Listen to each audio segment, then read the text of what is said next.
Sir, મારું નામ યાસીન ખાન અબ્દુલ ખાન પઠાણ છે.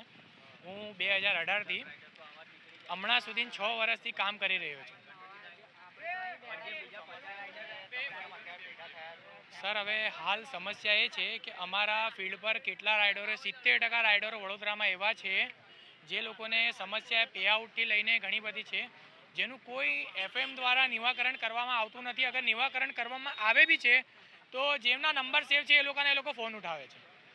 તો અમારી માંગણી એમ છે કે અમારું જે પેઆઉટ જે ડીએમજીનું હતું એ તમે પાછું લાવો, અને જે તમે અર્નિંગવાળી જે આઈડીઓ લાવ્યા છે હાલ એ બંધ કરી દો અને એ પેઆઉટને સ્થગિત કરી દો. સર, હાલ તો રજૂઆત કરી છે, જેવી કે તમે મીડિયા માધ્યમથી જોઈ શકો છો. હાલ અમારા મેનેજર બે અંદર બેઠા છે, પણ એ લોકોને બહાર આવવાની ફુરસત નથી, કેમ કે એ લોકો ખોટા છે. એ લોકો સિસ્ટમ જે વસ્તુ લાવે છે એ બી તદ્દન ખોટી છે. સર, આ જ્યાં સુધી અમારી માંગ સ્વીકારવામાં નહીં આવે ત્યાં સુધી અમે લોગિન કરવાના નથી.